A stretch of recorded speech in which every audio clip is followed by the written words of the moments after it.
अस्सलामु अलैकुम नाजरीन, मैं आपका मेज़बान मोहम्मद सरवर मीर आपके मनपसंद प्रोग्राम खौफ क्या सच क्या झूठ में आपका इस्तकबाल करता हूँ। नाजरीन, हमने पिछले कई एपिसोड्स में इस टॉपिक पर बात की है कि खौफ क्या है, ये क्यों पैदा होता है, क्या ये सही है, इसका इलाज क्या है। हमारे समाज, हमारे मुआशरे में काफ़ी सारी गलत फहमियाँ हैं, उनको दूर करना हमारा अवलीन फ़र्ज़ है। उनको दूर करने के लिए और आपके सवालों के जवाब देने के लिए हमारे साथ तशरीफ़ फरमा हैं आलिम दीन शेख अरशद बशीर मदनी साहब, जो तारुफ़ के मोहताज नहीं हैं, फिर भी हम थोड़ा सा उनके बारे में आपको बताएं। इन्होंने मदीना यूनिवर्सिटी से आलिम फ़ाज़िल की डिग्री हासिल की है। वो MBA कर चुके हैं अमेरिका यूनिवर्सिटी से, अभी PhD कर रहे हैं स्विट्ज़रलैंड यूनिवर्सिटी से। शेख साहब, आपका हम फिर से तहे दिल से इस्तकबाल करते हैं। और इस टॉपिक जो हम खौफ पे हमने बात शुरू की है, पिछले कई एपिसोड से हम इस पे बात करते आए हैं। इससे जुड़ा हुआ एक सवाल है जो हमारे नाजरीन ने पूछा है। वो सवाल ये है कि क्या जिन इंसानी जिस्म में दाखिल हो सकता है? क्या जिन इंसान में दाखिल होकर नुकसान पहुंचा सकता है या नहीं पहुंचा सकता है? यकीनन बहुत आसान मसला है समझने के लिए। कुरान मजीद की आयतें भी है, इसमें हदीस शरीफ भी है जो बताती है कि एक जिन इंसान में दाखिल हो सकता है। और यहाँ तक कि इब्न तैमिया रहमतुल्लाह अलैह ने ये फरमा दिया कि तारीख़ में किसी भी सही अक़ीदा मुसलमान ने इस बात का इनकार नहीं किया है। कुछ मुअतज़िला थे जो इसका इनकार किया करते थे। इसके बाद भी तो और वाज़ेह हो जानी चाहिए बात, फिर भी आयत मौजूद है, उसके बावजूद भी लोग उसका इनकार करते हैं कि ऐसा नहीं हो सकता। आयत में क्या है? सूरह बकरा सूरह नंबर 2 के आयत नंबर 275 में अल्लाह सुब्हानहु व तआला इरशाद फरमा रहे हैं, अल्लज़ीना यअकुलूना रिबा ला यक़ूमूना इल्ला कमा यक़ूमुल्लज़ी यतख़ब्बतुहु शैतानु मिनल मस, कि जो लोग सूद खाते हैं जब क़यामत कायम होंगी तो इस हालत में उठ खड़े होंगे कि गोया के एक शैतान ने छूकर पागल बना दिया। खप्ती बनाना जिसको कहते हैं, पागल बना दिया। इससे पता है चलता है कि शैतान इंसान को छूता है, यहाँ तक कि उसको दिमाग पर जाकर असर करता है। ये दिमाग में जाकर असर करने की जो बात है, ये अंदर दाखिल होने के बाद ये चीज़ें पॉसिबल हो जाती है। जैसा कि नबी अकरम सल्लल्लाहु अलैहि वसल्लम ने सही बुखारी में जब हम क़यामुल लैल तरावी के अब्वाब पढ़ते हैं तो वहाँ पर एतकाफ़ का जो जिक्र आता है, तो वहाँ पर नबी अकरम सल्लल्लाहु अलैहि वसल्लम ने सहाबा को रुका कर कहा, ये मेरी बीवी है। सहाबा ने कहा, नबी सल्लल्लाहु अलैहि वसल्लम क्या हम आप पर शक करें? कहा कि नहीं, यजरी मजरद दम, जैसे खून दौड़ता है वैसे शैतान इंसान के रगों में दौड़ता है। इससे पता चला कि वो खून जैसे अंदर है कि बाहर है? अंदर है। तो वैसे जिन और शैतान को एक्सेस मिलता है अंदर जाने का। और ये खून कहाँ कहाँ जाता है? जिस्म के हर गोशे गोशे में, दिल से गुजरते हुए यहाँ तक कि इंसान का जो भेजा होता है, वहाँ का जो उसका दिमाग होता है, वहाँ के रगों में तक जाता है। तो शैतान वहाँ पर जाकर केमिकल इनबैलेंस करने की कोशिश करता है। जब केमिकल इनबैलेंस हो जाते हैं तो आदमी को अजीब अजीब किस्म की बीमारियां भी पैदा होती है, वसवसे भी पैदा होते हैं। जो केमिकल इम्बैलेंस की बात है, शायद कुछ बीमारियां हैं, शायद OCD ऑब्सेसिव कंपल्सिव डिसऑर्डर, मैंने इस बारे में सुना था। वो जो मर्ज़ है वो नफ्सियाती बीमारी है, तो उस चीज़ के लिए भी कई बार फिर लोग मुआलिज के पास जाते हैं इंस्टेड ऑफ साइकेट्रिस्ट। बिल्कुल सही बात है। जैसे शेख सदहान, शेख बिन बाज रहमतुल्लाह अलैह के शागिर्द है, इनका तो दावा यहाँ तक है कि उन्होंने कहा कैंसर का आपको इलाज नहीं मिल रहा है।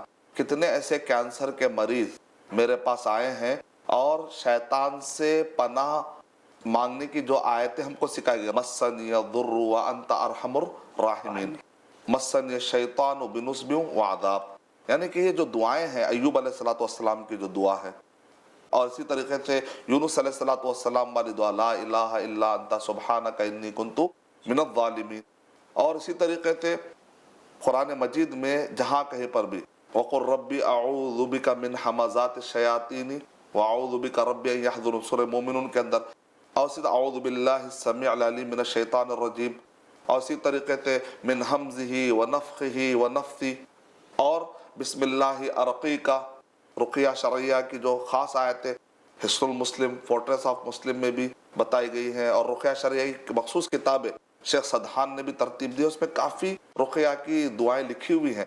تو یہ سب دعاؤں کے ذریعے سے شیخ سدحان کہہ رہے ہیں کینسر کے کئی مریض میرے پاس آئے اور ان کا رپورٹ آئی کہ وہ نارمل ہو گئے. سبحان اللہ. تو ایسے کئی بیماریاں ہیں جس کو ہم مرگی کی بیماری کہتے ہیں, اور اسی طریقے سے پیرالائسس ہو, اور یہاں تک کہ جو شوگر اور بی پی کا تعلق ہے, ہائپر ٹینشن ہے. تو شیطان انسان کے ذہن پر جب حاوی ہو جاتا ہے تو اس کو نیگیٹو تھنکنگ ڈالتا ہے, لوگوں کے بارے میں شک ڈالتا ہے, لوگوں کے بارے میں غلط فہمیاں ڈالتا ہے, اور اس کے خون کو ہیجان میں لانے کی کوشش کرتا ہے. جب آدمی کا خون انبیلنس ہونے لگتا ہے, اس کا بلڈ سرکولیشن ہائپر ٹینشن کہتے ہیں, تو بلڈ پریشر جیسی بیماریاں, پھر اس سے لگی ہوئی کم سے کم 30-40 قسم کی بیماریاں جنم لیتی ہیں. تو یہ سارا نظام سسٹم نہ سمجھنے کی وجہ سے لوگ جا کر پھر گولیاں کھاتے ہیں, پھر وہ گولیوں کی الگ گرمی ہوتی ہے, نتیجے میں پورا نظام گڑبڑ ہو جاتا ہے. اسی لیے کہتے ہیں کہ انفارمیشن از کی ٹو سکسس, یعنی انفارمیشن آدمی کے کامیابی کے لیے بہت بڑا اہم رول پلے کرتا ہے. تو ہم کو معلوم ہونا چاہیے کہ سائیکیٹرسٹ کی فیلڈ کیا ہے, روحانی معالجوں کی فیلڈ کیا ہے, میڈیکل ڈاکٹروں کی فیلڈ کیا ہے, ان کے حدود کیا ہے. یہ سب انفارمیشن رکھ لینے میں ہمارا بہت سارا فائدہ ہے. تو یقیناً جن اندر جا کر ہی تو سارے کام کرتا ہے. تو جانے کا دلیل ہمیں ملی سورہ بقرہ نمبر 2 آیت نمبر 275. حدیث شریف میں مل گیا کہ خون جیسا دوڑتا ہے رگوں میں ویسے جن دوڑتا ہے. اور یہ جو کتاب ہے برہان الشرع فی اثبات المس والصرع, تقریباً 7 ایسی حدیثیں ہیں جس کے اندر یہ بتایا گیا ہے کہ ایک مرتبہ ایک صحابی کو جن اندر جانے کی وجہ سے کافی پریشان تھے, ان کے آنکھیں باہر آ رہی تھی. تو نبی اکرم صلی اللہ علیہ وسلم گئے اور جا کر آپ نے سینے پر ہاتھ مارا اور کہا اخرج عدو اللہ, اے اللہ کے دشمن تو باہر نکل. تو عام طور پہ یہ بتایا جاتا ہے کہ شیخ البانی رحمۃ اللہ علیہ ایک محدث ہے, انہوں نے اس سے رجوع کر لیا تھا, اس کو انہوں نے ضعیف کہا. بات ایسی نہیں ہے. شیخ البانی رحمۃ اللہ علیہ کے اسٹوڈنٹ ہے, انہوں نے مکمل ایک کتاب ہی لکھ ڈالی اس بارے میں, یہ بتانے کے لیے کہ ان واقعات کا انکار نہ کرے, بلکہ واقعات پورا انہوں نے سند اس میں جمع کیا. شیخ علی الحلبی جو شیخ البانی رحمۃ اللہ اسٹوڈنٹ ہے, مکمل کتاب کیوں لکھا انہوں نے, کیونکہ لوگ اتنی کلیئر حدیثیں ہونے کے باوجود بھی اس کو ضعیف سمجھ رہے ہیں, نان آتھینٹک سمجھ کر اس کا انکار کر رہے ہیں. تو پہلے تو انہیں ثابت کیا کہ آتھینٹک ہے. اور بعض لوگ کہتے ہیں نہیں وہ جن بازو ہوگا, اس وجہ سے نبی صلی اللہ علیہ وسلم جب دعا پڑھے تو بھاگ گیا. وہاں پر تنہا یا عبداللہ نہیں ہے, دور ہٹ جا ورڈ نہیں ہے, اخرج ہے, نکل جا. نکلنا کب ہوتا ہے؟ جب آپ اندر جاتے ہیں تو باہر نکلتے ہیں. اخرج کا خرج یخرج مانے اندر سے باہر نکلنے کو کہا جاتا ہے. اخرج عدو اللہ, تو سینے کو نبی صلی اللہ علیہ وسلم مار رہے, اس کا مطلب اندر تھا تبھی تو وہ جن باہر نکلا. تو اتنے واضح الفاظ ملنے کے باوجود بھی لوگ پتہ نہیں کیسے انکار کر دیتے ہیں. تو اس وجہ سے کئی لوگوں سے میری گفتگو اس بارے میں ہوئی بھی ہے جو اس کا انکار کرتے ہیں, تو ان سے مجھے گفتگو کرنے کا بھی موقع ملا. تو وہ بھی بڑا دلچسپ موضوع اور ڈسکشن تھا, انشاءاللہ میں اس کا بھی ذکر کروں گا. سبحان اللہ. شیخ صاحب, آج کی جو جنریشن ہے, آج کا جو دور ہے, کافی لوگ ایسا سمجھتے ہیں کہ ہمیں ڈاکٹرز کے پاس جانے کی ضرورت نہیں ہے, ہمیں معالج کی بھی ضرورت نہیں ہے, ہم خود اپنا علاج کر لیں گے. اور وہ کیسے یہ پتہ لگا سکتے ہیں کہ کیا ایکچول میں پریشانی ہے, کیا ایکچول میں مرض ہے انہیں؟ کیا انٹرنیٹ یا پھر ایسی کوئی چیز ہے جس کے تھرو انہیں اس بارے میں پتہ چل سکے؟ سورہ انبیاء سورہ نمبر 21 کی شروع کے آیتوں میں ہی اللہ تعالیٰ نے یہ بتا دیا, فَاسْأَلُوا أَهْلَ الذِّكْرِ إِن كُنتُمْ لَا تَعْلَمُونَ, جاننے والوں سے پوچھ لیا کرو اگر تم کو معلوم نہیں ہے. جی. چھوٹی موٹی بیماری ہے, ایک آدمی اگر کوئی ٹیبلٹ کھاتا ہے, کوئی وکس کی گولی لے لیتا ہے اور خراش دور کر لیتا ہے, لیکن ایک ہوتا آپریشن, ڈاکٹر بھی اپنا آپریشن خود نہیں کر سکتا, اس کو کہیں جانا ہی پڑے گا. تو چھوٹے موٹے کبھی پریکاشن گھریلو نسخے کھا کر ایک آدمی چھوٹی موٹی بیماری دور کر سکتا ہے, لیکن جب بڑی بیماری آتی ہے تو تجربہ کار اور ایکسپیرینس آدمی کے پاس جانا ہی چاہیے, ورنہ پھر وہ خودکشی شمار ہوگی. اسلام میں خودکشی حرام ہے. سورہ نساء نمبر 4 کے آیت نمبر 29 میں اللہ تعالیٰ ارشاد فرما رہے ہیں, وَلَا تَقْتُلُوا أَنفُسَكُمْ, تم اپنے آپ کو خودکشی مت کرو, تباہی میں مت ڈالو.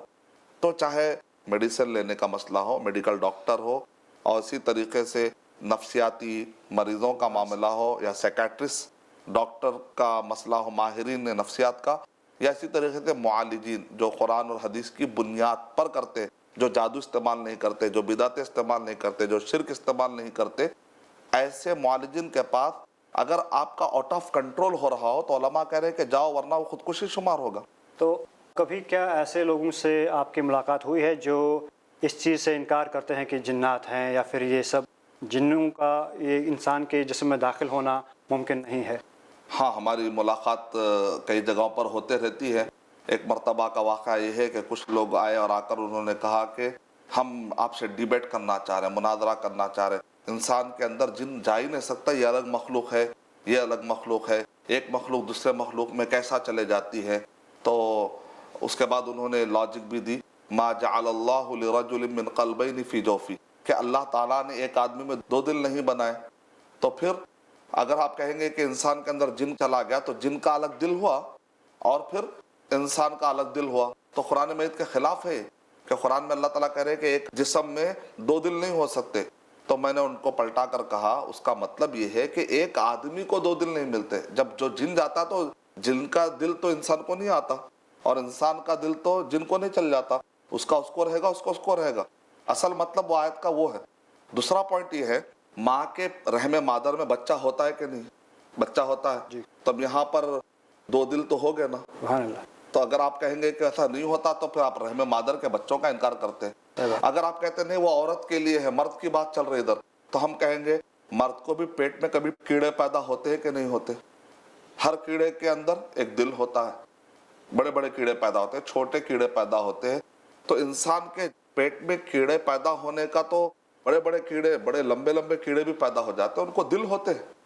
अगर आप कहेंगे कि एक आदमी के अंदर दो दिल नहीं होते, ये जो लॉजिक आप ला रहे हैं, जैसे उनको ये बात मिली तो उन्होंने कहा कि हम एक बहुत बड़े वसवसे से और बहुत बड़े भटकावे से हम बाहर आ चुके।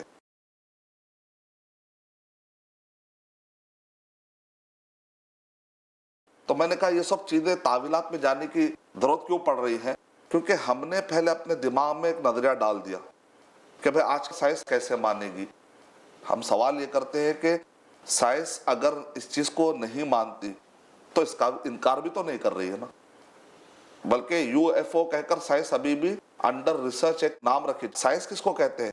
मानने के लिए भी उसके पास रिसर्च के बेस पर बोलना चाहिए, इनकार करने के लिए भी उसके पास रीजनिंग होनी चाहिए, वरना साइंस को कुछ कहने का हक नहीं है।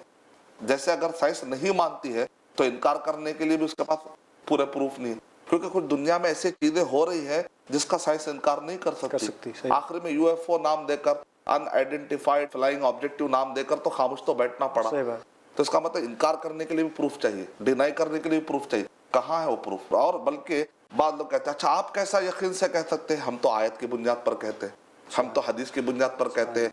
बाद में हम समझाने के लिए एक आदमी को अकल की बुनियाद पर समझाते हैं। कैसे आप इतना यकीन के साथ कह रहे हैं कि इंसान के अंदर जिन दाखिल होता है? मिसाल के तौर पर हमारे पास जो इलाज करने के लिए, मैंने कहा था कि पूरे इंडिया में बंगाल के जिनों से बात करने का, और इसी तरीके से कन्नाडा है, टेमिलियन से, यहाँ तक कि फ्रेंच जो जिन होते हैं, अरबी में बात करने वाले जो जिन होते हैं, उर्दू में बात करने वाले, अलग अलग किस्म के जिनों से बात करने का एक्सपोजर मिला है। तो इलाज के दौरान होता यह है, एक नेक आदमी है, बहुत ही खतरनाक किस्म की गालियां दे रहा है। जब उसका इलाज होता है उससे पूछा जाता है भाई आप बहुत गालियां दे रहे थे, वो आदमी कहेगा ये गाली तो मुझे कभी लाइफ में याद ही नहीं थी, मैं ऐसी गाली क्यों दे रहा हूँ? असल में जो अंदर जिन आ गया था उसके अखलाक बहुत खराब था। कभी क्या होता है, एक आदमी जबरदस्त अरबी में गुफ्तगू करता है, जब वो जिन चला जाता है उस आदमी से कहते रहे भाई आप तो अरबी में बात कर रहे थे, वो कहेगा मैं कब अरबी सीखा, मुझे तो अरबी आती नहीं। असल में वो जो जिन आया था ना, वो जिन को अरबी आती थी। तो इंसान जब गुफ्तगू करता है तो उसकी जो जबान होती है उसके ऊपर जिन हावी होता है और उसकी जबान से बात करना शुरू कर देता है। तो जब हम उनको बताते हैं डिस्कशन के दौरान, तो लोग ये कहते हैं न जिन आने के बाद हो सकता है वो आदमी अरबी सीख लिया होगा। हमने कहा भाई 10-10 साल अरबी के क्लास अटेंड करने के बावजूद इतनी अच्छी अरबी नहीं आ रही, ये कौन सी बीमारी है कि जिसमें जिन आने के बाद वो आदमी अरबी सीख ले रहे? तो अच्छी बीमारी हुई। फिर आदमी को फ्रेंच नहीं आ रही, अचानक फ्रेंच आ रही है। आदमी को इंग्लिश नहीं आ रही, बड़े बड़े क्लासेस इंग्लिश के 10-10 साल से अटेंड कर रहे, अच्छी इंग्लिश नहीं आ रही है, अचानक बीमारी की वजह से एक फायदा हो जा रहा है। और ऐसी कौन सी बीमारी है जिसकी वजह से वो फ्लुएंट इंग्लिश बोलने वाला बन रहा है, और उसके बाद फिर अचानक फिर इंग्लिश गायब भी हो जा रही है? एक सराहत आने का गायब भी हो जाती है क्या अचानक? क्या आदमी को पता ही नहीं? तो इसलिए इनकार करने, तावील करने के बजाय आयतों और हदीस पर अमल करके अपने आप को भी सुकून दे, दूसरों को भी सुकून दे, ये ज़्यादा बेहतर है। इस्लाम का दिफा करने का जज्बा इतना ना हो कि आप इस्लाम ही का इनकार कर बैठे, या लोगों को गलत फहमियाँ डालते फिरे। ये इलाज के दौरान असल में क्या है, ये सारे ने भी इनकार करने वाले होते हैं, उन्होंने कभी इलाज नहीं किया और इलाज करने को मानते ही नहीं।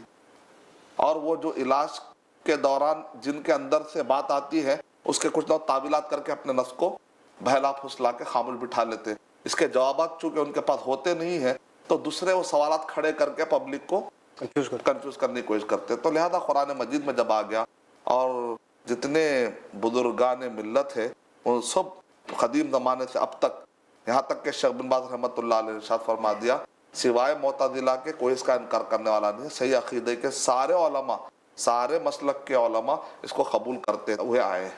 जज़ाकल्लाह।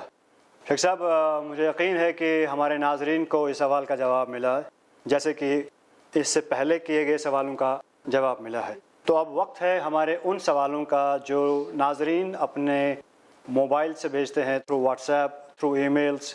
हमारे पास कुछ सवालात हैं जो व्हाट्सएप मैसेजेस हैं, मैं आपकी इजाज़त से एक प्ले करना चाहूँगा। मेरा नाम कलीम है और मेरा सवाल ये था कि कभी एकदम से हमको कोई खुशबू सी महसूस होती है, ऐसा लगता है जैसे खुशबू एकदम से आ गई है, जबकि खुशबू कहीं से आ नहीं रही होती पर वो एकदम आने लगती है।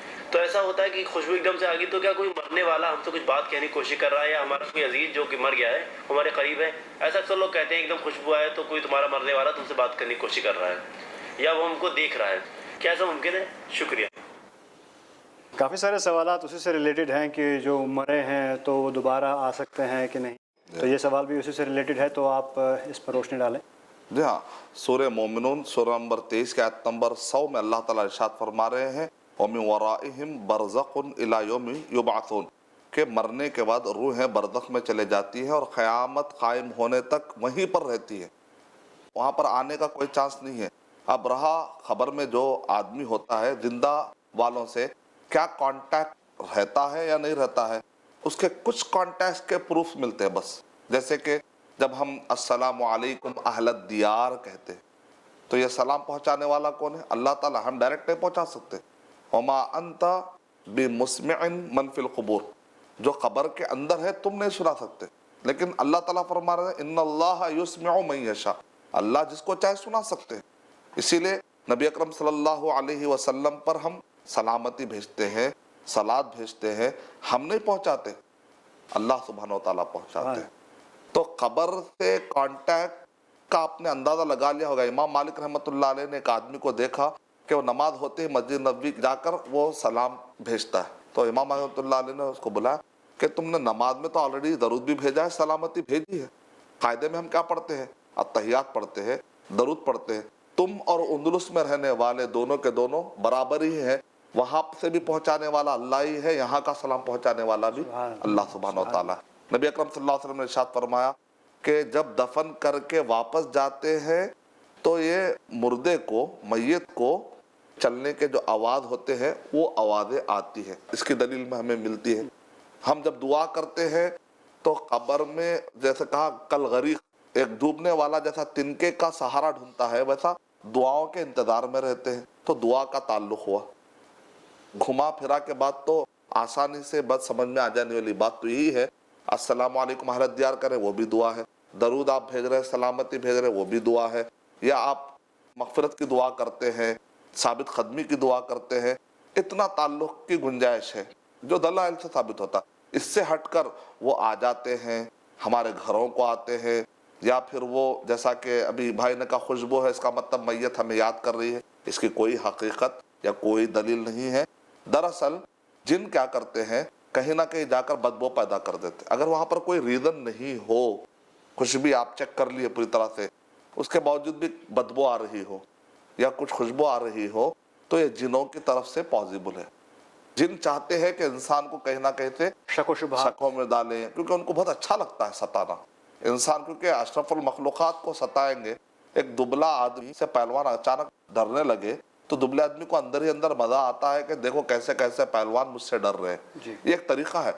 तो जिन हमेशा से कोशिश करते हैं कि इंसानों को अपने कब्जे में रखे, उनको डरा कर रखे। इसलिए दो तरीके से जो उलमाए कराम इसीलिए उसका जवाब क्या देते हैं, बाद औक़ात भाई शिर्क करने से भी इलाज हो रहा है, बाद लोगों को बुत परस्ती करने की वजह से भी तो इलाज हो रहा है, फिर आप उसके बारे में क्या कहेंगे? तो उसका जवाब कुरान मजीद में अल्लाह ताला सूरह निसा में दे रहे हैं व युरीदु शैतान व युदिल्लहुम दलालन बईदा। ये सब जिन और शैतान सताते क्यों है? ताकि इंसान को गुमराही में डाल दे। अल्टीमेट मकसद तो उनका वही है। अब मान लीजिए जो लोग शिर्क करने के बावजूद भी उनको बज़ाहिर उनके मसाइल हल हो रहे हैं। बाद लोग बोलते हैं भाई मैं फलां जगह पर गया था, मुझे हीलिंग हो गई, हीलिंग टच मिला। तो लोग हमसे पूछते हैं अगर वो चीज़ गलत है तो फिर शिफा क्यों मिली, ऐसा कैसा हो गया? तो उसके 2-3 जवाब हैं। पहला जवाब ये है, वहाँ पर जो कुछ भी उनको मिला, असल में जो शैतान उनको सता रहा था, जिन सता रहा था, चाह रहे थे, तो शैतान क्या चाह रहा था? बंदा जाकर शिर्क करे। जब बंदा ऑलरेडी शिर्क के रास्ते पर पहुंच गया तो वहां से निकल गए, क्योंकि उनका मकसद क्या था? शिर्क तक पहुंचाना। तो जैसे वो निकल गया उसके जिस्म से, वो समझता है कि तो अकीदा पुख्ता हो उसका गया। अकीदा पुख्ता हो गया। एक तो अकीदा पुख्ता हो गया, और उसके दिमाग में क्या बैठ गया कि यहाँ से मुझे शिफा मिलेगी। और शैतान के आने का मकसद क्या था? भटकाना। जब वो भटक चुका अच्छे तरीके से, अब वहाँ रहने का फायदा क्या? वो दूसरे कस्टमर को पकड़ेगा। बिल्कुल। एक तरीका हल करने का ये है, मिसाल के तौर पे अगर कोई हमारे घर पर कब्जा कर ले तो उसको भगाने के 2 तरीके हैं। एक तो है कि वो मुंह मांगी चीज दे दी जाए, वो पैसा मांगता है, जो भी चीज मांगता है देते हैं, तो वो आपका घर छोड़कर चला जाएगा। दूसरा ये है उससे बड़ी ताकत वाली चीज से डराया जाए। 2 रास्ते हैं। और शयातीन का भी मसला ये है, वो चाहते हैं कि बंदा शिर्क करे, गुनाहों में जाए, जादूगरों के रास्ते पर जाए। जब वो मकसद में कामयाब हो जाते हैं तो भी चले जाते हैं, या फिर उनसे बड़ी ताकत को लाकर डराना पड़ेगा। वो ताकत है कुरान मजीद। अगर हम इस कुरान मजीद को पहाड़ पर नाजिल करते तो पहाड़ क्या हो जाता? रेजा रेजा हो जाता। जब हम कुरान पढ़ते हैं तो भी शिफा मिलती है, गलत एरियो में जाते तब भी बज़ाहिर आपको शिफा मिलती है, बज़ाहिर, लेकिन वो शिफा नहीं है। वो बीमारी से नजात पाई आपने, लेकिन अकीदे की बीमारी में चले गया, शिर्क में चले गए, बिदत में चले गए, तो ये तो शिफा नहीं हुई बल्कि और बड़ा मर्ज मिल गया आपको। और एक पॉइंट क्या है कि जो सही मुआलिजीन है वो यहाँ तक चैलेंज करते हैं कि गलत जगहों पर जाने से आपको जो शिफा दिख रही है ना, वो शिफा नहीं, उसका नाम कॉम्प्रोमाइज है। वहां पर जिन और शैतान आपस में कॉम्प्रोमाइज कर लेते हैं। अभी मत सताओ, अगर दोबारा फिर ये शिर्क का रास्ता छोड़ देगा तो तब सताओ। तो वक्तिया तौर पे खामोशी बैठने को शिफा तो नहीं कहेंगे। सही बात। जैसे डाकू को कुछ मुंह मांगा आपने दे दिया, फिर दोबारा उसको वही आपको लत लग जाएगी, फिर वो आएगा। लेकिन अब उससे बड़ी ताकत से डराएंगे तो डरेगा, जाऊंगा तो फिर बड़ी ताकत से डराएगा ये। तो हमारे पास जब कुरान मजीद मौजूद हो तो हम दर दर की ठोकरें खाते क्यों फिर? जज़ाकल्लाह खैर शेख साहब, आपका बहुत बहुत शुक्रिया। आपने हर सवाल का जवाब दिया, नाजरीन को मुस्तफ़ीद किया, उनके इल्म में इजाफ़ा किया। मकसद यही है कि हमें उसकी राह पकड़ के रहना है, हमें अपने इल्म में इजाफ़ा करना है। ला इल्मी सबसे बड़ी बीमारी है। नाजरीन, हम अभी आपसे इजाज़त चाहेंगे, लेकिन उससे पहले मैं आपको ये बताता चलूँ कि स्क्रीन पर एक नंबर है, उस पर आप अपने मैसेजेस भेज सकते हैं व्हाट्सएप के थ्रू, और जो ईमेल आईडी है उस पर अपने सवालात भेज सकते हैं थ्रू ईमेल्स, और आपके सवालात हम इस प्रोग्राम में शामिल करेंगे। आने वाले एपिसोड्स में शेख साहब उनके जवाबात देंगे। तब तक के लिए इजाज़त दीजिए। अस्सलामु अलैकुम।